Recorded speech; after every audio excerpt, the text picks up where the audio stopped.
Hello and welcome to the Working Tools Podcast, where today we will be continuing our conversation with Right Worshipful Brother Cameron Bailey, Deputy Grand Master of the Most Worshipful Grand Lodge of Free and Accepted Masons of Washington.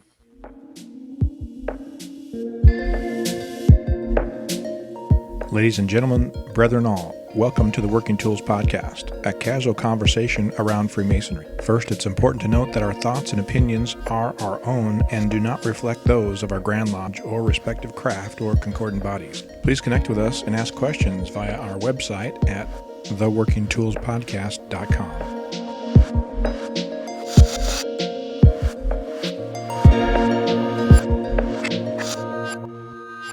Hello, I'm Matt Appel. I'm a Freemason down here in Washington, and I am joined with our usual hosts here today. We have Worshipful Brother Stephen Chung and Right Worshipful Brother Trevor McKeown of the Grand Lodge of British Columbia in the Yukon, and Very Worshipful Brother David Colbeth, who's with me down here in Washington. And as with last week, we have with us our honored guest, Right Worshipful Brother Cameron Bailey, who's the Deputy Grand Master of Washington, and who, as we record this, it occurred to me, after I said it at the last episode, as we record this, it'll be about a week from now that you'll be standing for election for Grand Master. But by the time this episode airs, that will have happened. So we can pretend like we know the future. So at the end of the last episode, Right Worshipful, this is not a crystal ball. At the end of the last episode, there, Right Worshipful Brother Cameron, you had mentioned that we have a large number of people who are seeking to come into Masonry, and sort of the pent-up demand from COVID. And some folks think it seems that there's that COVID itself actually has increased our demand for the fraternity, and that we should guard the West Gate. And I know that was a topic on Emeth recently that you had led a discussion on. So I guess if you wouldn't mind, could you expound a bit upon your beliefs there, or repeat even what you said last week, so that we can remember what you said?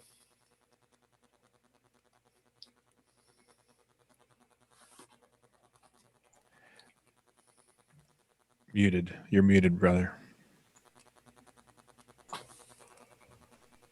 Sorry about that. That's all right. That's never happened on the podcast before to any of us. Never. I can probably cut that out if I remember, but oh well, it'll make for a good outtake. All right.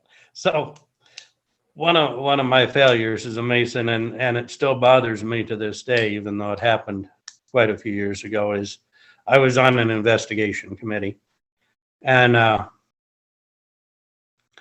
we took shortcuts in that investigation, and we knew we were taking shortcuts. And the man we ended up initiating turned out to be unsuitable for Masonry. And he's driven people away from Masonry. And that's always bothered me, my role in that. And I'd like to think that I learned from my mistakes, and that was the end of me taking shortcuts during an investigation process. But I think right now, as we come back from COVID, we're facing some level of danger, because as you mentioned, we have all this pent up demand. I think some of it is from COVID. I think some of it is because we're now advertising more effectively than we ever did in the past, thanks to the Scottish Rite and the Shrine here in North America, and their beafreemason.org efforts. And so we are tracking about 300 potential candidates just at the Grand Lodge. And of course, we don't see the vast majority of them. Most of them just go directly to the lodge, but we've got quite a list at the Grand Lodge office. And my fear is that we could get so excited, we're looking at this vast body of men, that we do like I did years ago, and we take a shortcut on those investigations, and we initiate an unsuitable man.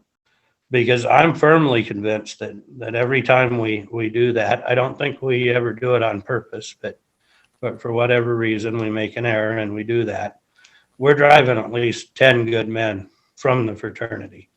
You know,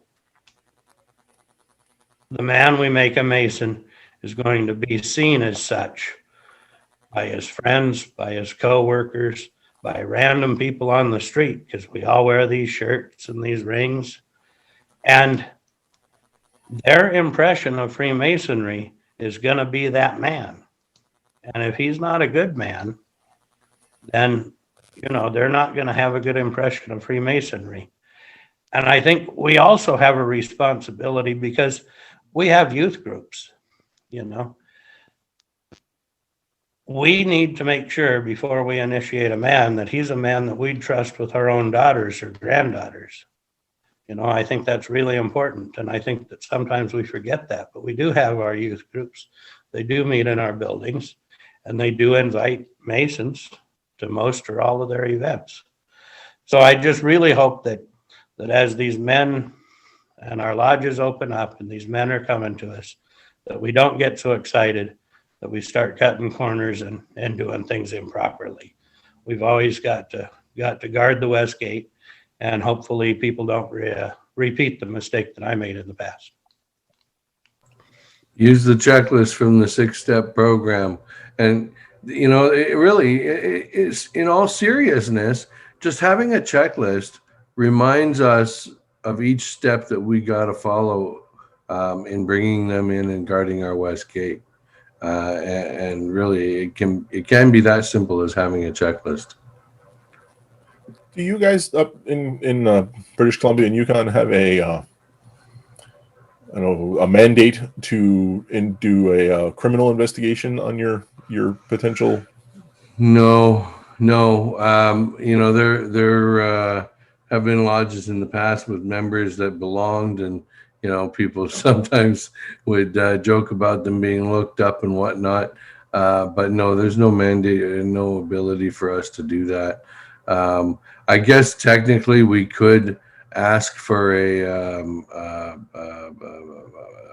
criminal record check, being that we are a body that does sponsor the youth organizations.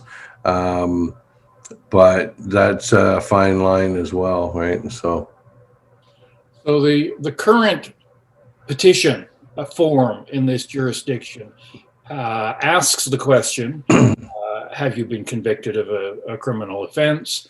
And when they sign it, I was going to say the fine print, but it's not. It's the same size as the rest of the print. It specifically says that his signature authorizes us to do any check that we feel necessary. Doesn't say we will, but we've got him granting us permission to do that. So let me ask a question to you all. And I'm sorry if you had a follow on to that, but what if you, as Cameron was indicating, what if you do, once does slip through? We had, I'll use myself as an example. We had a man petition our lodge, and you slipped through. Don't worry, we know the. Yes.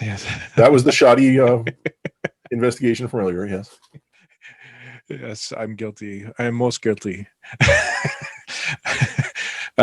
We had a man petition our lodge, and I got to know him, through, we did a little bit of a 6 steps on him. It wasn't great at the time, but we did some 6 steps on him. And I didn't feel that he should I didn't feel he should be there. But I wasn't ready to make the formal vote in lodge to do that. And so one of the very few I've ever missed lodge meetings, I didn't attend that because I knew his petition was going to be balloted on.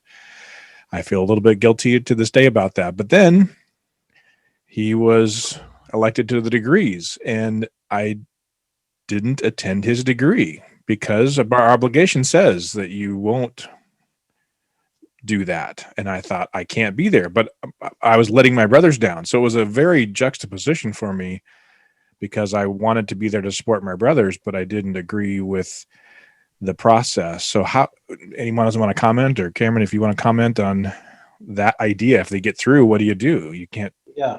So, or should I have been there to vote and cause that up? Anyway. Yeah, the situation I was referring to, the shortcut we took, this was prior to us stealing the 6 steps from you folks. So the step that we cut was the visit to the man's home. He had some reason why that wouldn't work for him, and we believed it. And of course, in hindsight, we know that had we visited his home, the report of the investigation committee would have been different. But directly to your question, we had another man join our lodge, and I still believe he's a good man. And I think that most members of the lodge still believe that he's a good man, but he has some issues related to maturity, right? He does some crazy thing that's really un-Masonic, and usually it falls to me to give him a call, and I say, hey, what did you do here? And then he realizes it, he feels bad, he fixes it, but then he forgets and he does it again, right? A month later. And so what we did in that case is we just have never advanced him through the degrees. He's been a fellow craft mason for quite a few years now. And I think the lodge won't advance him to master mason until, he's able to overcome that issue. But that does prevent the shirts and the ring and the more public knowledge of masonry. Yeah. Again, back in British Columbia and the Yukon, our Constitution does not specifically prevent a convicted felon from being from petitioning for Freemasonry. So how we deal with this is very much at the lodge level. The petition asks the question, have you been convicted of a felony? If he says yes, then his two sponsors have to grill him on this and say, oh, you were arrested for drunk driving when you were 18 and you're now 42. Maybe we'll give you a mulligan on that or whatever. But it's up to the lodge. If they can find two sponsors, if they can find three investigating members, if they can find no one in the lodge to drop a black ball, as long as they're aware of his history. Because if we deny him entry because of a previous conviction, then we're denying the possibility of reformation in his life, is in my mind. But the other side of that is if he says, no, I don't, and we later find out that he has, he's immediately expelled. So we've got our backup right there. Yeah, I could see if he's falsifying his petition, but we had a petition come in that was controversial as well, and we all had to think seriously. But we said, okay, let's look at who he is and who he's become. Is a different time now, and he's a different man now. And I kind of look at that same when I'm talking about rental properties to people, and the people say, well, I want to make sure I get a good tenant in my house. Well, it's the same kind of deal. What we recommend and counsel people is to say, when you're looking at a tenant and you're going to get their application, say to them, hey, tell me everything about your background right now, because I'm going to check it out. We're going to get a criminal background check. We're going to do this. We're going to look at your references. We're going to do that. And if everything checks out, even if it's bad, if it all checks out, we're probably okay. But if we find something that doesn't line up with what you said, then there's a problem. Yeah, it speaks to honesty. It speaks to integrity. It speaks to his word. And that's what we're about.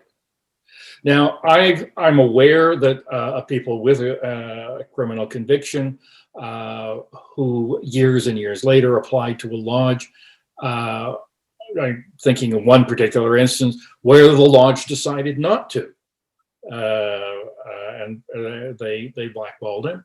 But this was somebody who actually had come into the office, into my library on a couple of occasions, several occasions over the last 10 years. If he petitioned my lodge, I would have recommended we go with him, but that's very much the lodge decision. And so I support that. On the other hand, I've advised him, now this was more than a year ago because of COVID, but I advised him at the time, our Constitution allows him to petition again to any lodge, the same or another lodge, a year after a year. He can re-petition. And on the form it asks, have you petitioned anywhere else? So he has to answer that honestly and be honest with the committee again. But I told him that the door hasn't been slammed shut on him. But as always, it's the lodge that's guarding that west gate.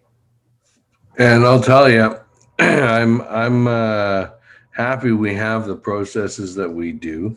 I mean, even though he may lie and say he has not petitioned another lodge somewhere, yet when you send the paperwork and information through to our Grand Lodge to have him vetted once, just in case, we often find out if he has, actually petitioned a lodge somewhere else. But, and I'm not sure if this was part of the reason the 6-step program came in place or not, but just prior to it being implemented by our Grand Lodge, our lodge ended up initiating a couple members of the Hells Angels because we didn't do checks. We didn't do the proper investigations.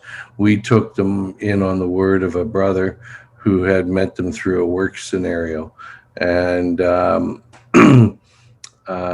had we done all the proper procedures that we now follow, I'm pretty sure we would have identified some discrepancies at least and given us reason to look further.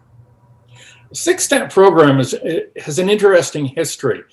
And it's interesting how, and you probably have read how some scientific breakthroughs will happen simultaneously in labs on different parts of the world with people who haven't even talked to each other. That just, it's in the air, if you will. It's in the academic structure that people are going to make similar breakthroughs at the same time. 3 lodges in our jurisdiction, all within a year or so of each other, had come up with something similar to our 6-step program. And in one of the lodges, it was our Grand Secretary's lodge. So he took the 3 of them and with a few other people built the program that we have now. But it came out of the work of 3 different lodges, unknowing to each other. So that's pretty cool. The time was right to do this. It wasn't based on anything in particular that I'm aware of. I'm the webmaster for my lodge, and so I kind of by default am the Westgate guard, especially for inquirers like that. And I constantly have to remind myself, okay, David, would you have made it through your own process? and sometimes I have to pause and say, no, you probably wouldn't. Don't be so harsh. I mean, you have to be somewhat critical and help them through. But I know there's reference in our 6 steps process that says you make the initial contact and then you just let them, throw your hands up and basically say, okay, if you want more, come get it. Well, I think my mentor did a good job and that he didn't let me leave our first meeting until we had set another. He was not a salesman, but he didn't let me leave until he had set the next appointment. When, okay, we're going to get together next Tuesday or 2 weeks from Tuesday, whatever. And so he did a good job of making sure that I was continued to be in contact with him. So I always have to remember, and my worshipful master this year, John, we've had him on the show. He suggested to me, he said, it's okay to be just a little salesy in the process to we have a good thing going, and it's okay to pump it up a little bit. That's interesting because I always, with every single first contact, I always tell them it's up to them. If I don't hear from them again, I'll know that something I said turned them off, or for some reason they chose not to proceed. But I always make them contact me for that second time before I will proceed with giving their information to the committee even. Right. Interesting because, sorry, go ahead, Matt. Go ahead. Oh, I was going to say, I've thought about the same thing about what both of you just said. And I sort of think where I was in my life when I joined, that if they had said, we won't call you, you call us kind of a thing, I would have gone, okay. And I would have filed that away somewhere. And, and by the way, memorize this before you call us. I think maybe it's a sales thing. I think every person needs it.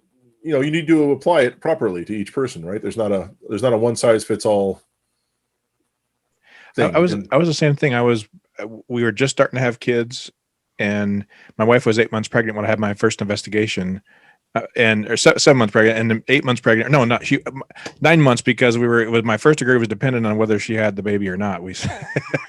But she was 8 months pregnant with my investigation. So yeah, we were reading very busy lives at the time. New jobs and different things. And so I agree, Matt. I don't know that I would have. My story too was a little bit more passing, and I just kind of mentioned it to my great uncle. And then he took the reins and greased the skids to have somebody contact me. And if that, Cameron was alluding to earlier too, that if he hadn't contacted me, the Grand Secretary called me and said, "Hey, I'm going to have 2 Masons call you." Well, only one of the 2 called me, but what if the other one wouldn't have called? I probably wouldn't have continued to pursue, because it was just a little more of a passing idea at the time. I was very interested, and I don't want to pat myself on the back, but hey, things happen for a reason, and the show wouldn't, we wouldn't be here now if we hadn't had the sequence of events, good or bad, forceful or salesy or handoffish or whatever. We wouldn't be here if those sequences hadn't happened. So very true. And I always question myself when I think that way about it. But for so long I was the only guy doing the work of the committee, and it's like, well, I had to find some ways to help vet their true interest. If their pursuit is truly laudable, I think that they follow through on it, right? And now I have more of a team, and they can help sift, right? So maybe I shouldn't be as harsh in my first meetings with them in that sense, right? I can see what you mean with that. I have a dumb question that's kind of tangential to this conversation. Why is it the West Gate? Why do we all say that? Does anybody know? That's a great question. Is it because that's where the door is? That's where the door is in most lodges, but I suspect that somebody used it in a speech or a lecture or a book title years ago. I don't know. That doesn't come to mind off the top. It's just one of those things that always wondered. There's a topic. There's an educational topic. There's got to be a paper written on it somewhere. Somebody has to have written a paper for sure. We'll have to look that up. Here's a great opportunity. We don't do this hardly at all. If anybody knows about the Westgate, put it down in the comments or send us an email. And you know what? If you've got a good answer to that, we could have you as a guest on the show to talk about it. Look at me, sales. Yeah. I'm kicking right into sales mode. Yeah. I like it. You don't have to. It's individual for every listener.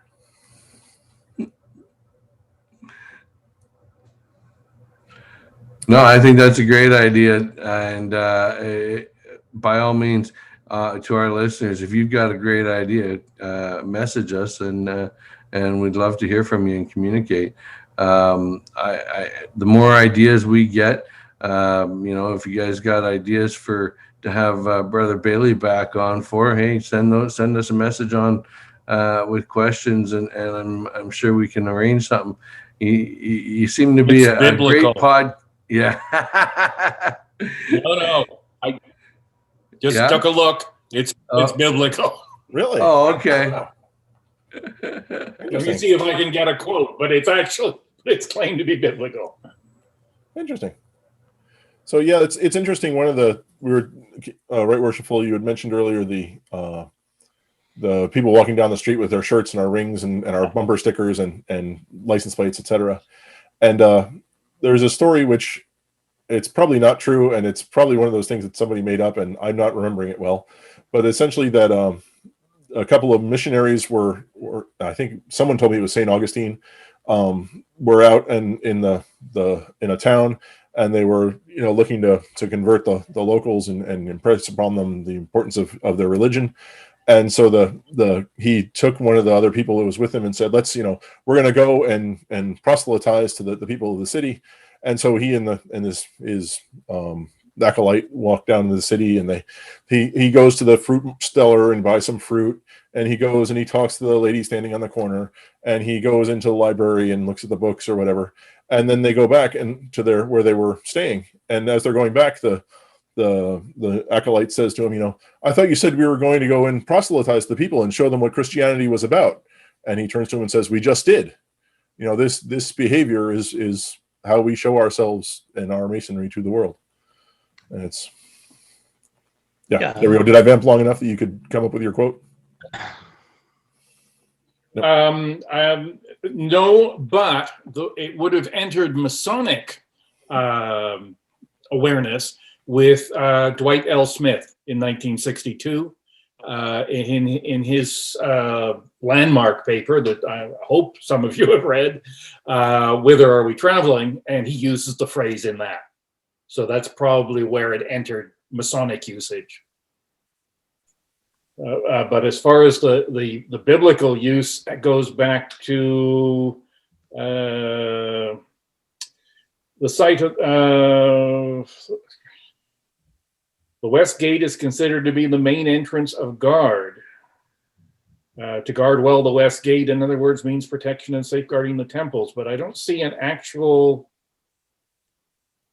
biblical reference. So maybe someone else will come up with something for us. Well, I think Matt's story is perfect, kind of as a close to, and maybe Cameron can relate again the analogy that was taught to him as a new Mason that I think is perfect in that example. It really ties in from your previous episode about how as Masons we're taught these signs and symbols and allegories, and I'll not do justice for it. So I'll let you, if you wouldn't mind, going back through that an example of how what we're taught as Masons, we take out from that sacred area, the secret room, into the profane world to demonstrate who we are as Masons.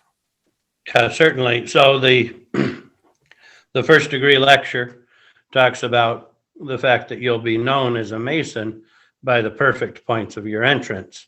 And then it tells you that you have 4 of these perfect points, 4 of these things. And they are the guttural and the pectoral and the manual and the pedal. And what it was explained to me that could mean is that the world will know you as a Mason by what you say and what you believe and what you do and where you go. And ever since that was explained to me, I've always thought that makes a tremendous amount of sense. And it's certainly true when we wear our Masonic bling or our Masonic shirts or what have you. And, if someone's truly in need, something we perhaps don't see that often in this country, but around the world, certainly it is. That person who's truly in need should never see a hand with a Masonic ring turn away from their need. And I think if we can remember those things, then I think people will have the right impression of Freemasonry. Hear, hear. I think that couldn't think of a better way to wrap up this conversation about guarding the West Gate and our behavior as Masons than that. So unless anyone else has another question that I'm blowing past, hearing none. Thank you, Right Worshipful Sir, for being on our show. We really appreciate your presence here, and I promise I'll stop emailing you for a while. We'll let it calm down a little, let you get into your groove there. But thank you for being here today. We appreciate it. Thank you. And on behalf of Steve and Trevor and David and myself, I thank you all for listening to the Working Tools podcast. We'll talk to you soon. Goodbye.